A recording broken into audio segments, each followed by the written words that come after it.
तरीके से ममता बनर्जी एसआईआर के खिलाफ आवाज उठा रही हैं वह जग जाहिर है और इसको एक बड़ा मुद्दा वह बनाना चाह रही हैं पश्चिम बंगाल विधानसभा चुनाव के मद्देनजर। और आप यहां पर तस्वीरों में पीछे देख सकते हैं कि इसी जगह पर ममता बनर्जी पिछले 2 दिनों से डेरा जमाए हुए हैं और चुनाव आयोग के पास भी उन्होंने अपनी बातें पहुंचाई हैं। और उसके बाद अब आज खुद सुप्रीम कोर्ट में पश्चिम बंगाल की मुख्यमंत्री जाएंगी, वहां अपनी बातें बताएंगी। और खुद देखिए, जब वह खुद बतौर अपनी दलीलें सर्वोच्च न्यायालय में पेश करनी जाएंगी, न केवल ये अदालती कार्रवाई है बल्कि एक बड़ा मैसेज है देने की पश्चिम बंगाल की जनता के बीच कि वह इस महत्वपूर्ण, इस संवेदनशील मुद्दे को लेकर खुद जिरह करने को तैयार हैं। हमें ये याद रखना होगा कि ममता बनर्जी छात्र नेता रही हैं, संगठन से जुड़ी रही हैं और बराबर अदालतों में उनके संघर्ष के दिनों में आना जाना होता था। और अब वापस इसी संघर्ष के रुख को अख्तियार किया है ममता बनर्जी ने।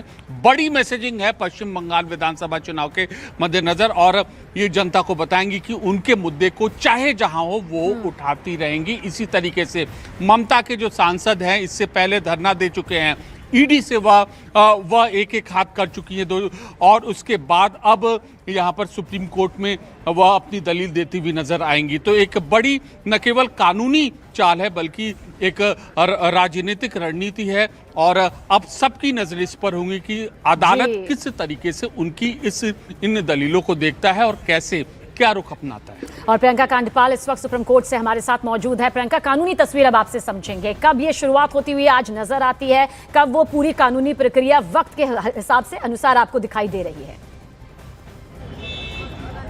सबसे पहले तो मैं सबीना आपको सुप्रीम कोर्ट के बाहर की तस्वीरें दिखाती हूँ कि बाहर क्या तैयारियां हो रही है। ये आप देख रही हैं, इस तरफ सुप्रीम कोर्ट के गेट के पास हमारी मौजूदगी है।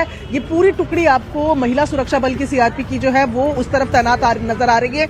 आप गेट की दूसरी तरफ देखेंगे तो यहाँ पर भी दिल्ली पुलिस की महिला जवान है। पीछे की तरफ अगर आप देखेंगे तो यहाँ पर भारी मैं कहूँगी संख्या में जो सुरक्षा बल है उसकी मौजूदगी यहाँ नजर आ रही है। और कारण साफ है कि ममता बनर्जी सिटिंग सीएम है बंगाल की, वो जिरह करने के लिए आज कोर्ट में पहुंचेगी और उससे पहले की पूरी तैयारियां यहां पर की गई हैं।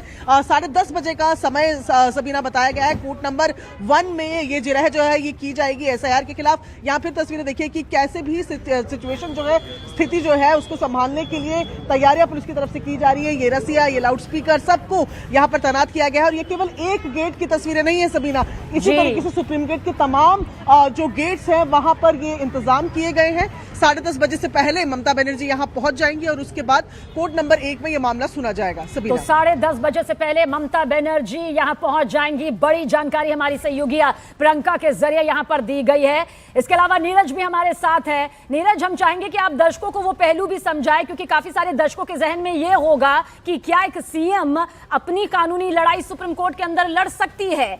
क्या ये आप बता सकते हैं? क्योंकि कानूनी ताकत, पढ़ाई की ताकत उनके पास मौजूद है। पूरी डिटेल आपसे चाहेंगे। देखिए, ममता बनर्जी सबसे पहले तो अब से थोड़ी देर बाद यहां अभिषेक बनर्जी के आवास से निकलेंगी। एक बार अभिषेक बनर्जी के आवास के बाहर आपको तस्वीरें दिखा दें। बंगाल पुलिस और दिल्ली पुलिस के जवान तैनात हैं और आज जो सुरक्षा बलों की तैनाती है वो आम दिनों से अधिक है, क्योंकि कभी भी ममता बनर्जी यहां से निकलेंगे। दूसरे तमाम पहलुओं पर सुप्रीम कोर्ट को बताया जाए, खासकर माइक्रो ऑब्जर्वर की जो नियुक्ति की गई है चुनाव आयोग की तरफ से। ममता बनर्जी की पार्टी लगातार उसका विरोध कर रही है। कल उनके प्रेस वार्ता में मैं भी मौजूद था और हमारे सवाल के जवाब में उन्होंने कई महत्वपूर्ण पहलुओं का जिक्र किया था कि कैसे एसआईआर के मुद्दे पर चुनाव आयोग जो है दिग्भ्रमित कर रहा है। ये आरोप ममता बनर्जी की तरफ से लगाया गया। उनका ये कहना है कि माइक्रो ऑब्जर्वर की नियुक्ति किसी भी 11 राज्यों में नहीं की गई है, बंगाल को छोड़ के, क्योंकि मौजूदा में 12 राज्यों में एसआईआर की प्रक्रिया चल रही है। तो ममता बनर्जी का फोकस एसआईआर पर जो चुनाव आयोग की कमियां हैं उस पर होगा आज सुनवाई के दौरान। अब वो अपना पक्ष खुद भी रखने पहुंचेंगी, क्योंकि उन्हीं की तरफ से एसआईआर के मामले में याचिका दी गई है, तो इसीलिए आज वो पहुंचने वाली हैं। तो बिल्कुल एक मैसेज भी होगा बंगाल चुनाव से पहले। और लगातार भारतीय जनता पार्टी टीएमसी पर आरोप लगा रही है कि टीएमसी इस मुद्दे पर दिग्भ्रमित कर रही है और चुनाव आयोग भी कह रहा है कि टीएमसी और टीएमसी की सरकार बंगाल में जो चुनाव आयोग चाहता है, जो निर्देश दे रहा है वो नहीं दिया गया। ममता बनर्जी तो उल्टा आरोप लगाया है चुनाव आयोग पे कि तो उनका देखिए, आज पैसा की जो यानी प्रक्रिया चुनाव है आयोग वो पर कानूनी बंगाल और सरकार सियासी दोनों तरीके से बहुत ही खास है, और खास इसलिए भी हो जाती है क्योंकि अब सुप्रीम कोर्ट में वकील के तौर पर दलीलें रखते हुए नजर आएंगी ममता बनर्जी। हमारे तीनों सहयोगी इसी को लेकर पूरी जानकारी इस वक्त दे रहे थे। बड़ी खबर आप तक पहुंचाते हैं, ममता बनर्जी सुबह 10:30 बजे सुप्रीम कोर्ट पहुंचेंगी, जैसा कि हमारी सहयोगी प्रियंका कांडपाल जानकारी यहां पर दे रही थी। और सुप्रीम कोर्ट के कोर्ट रूम नंबर 1 में यह सुनवाई यहां पर होगी।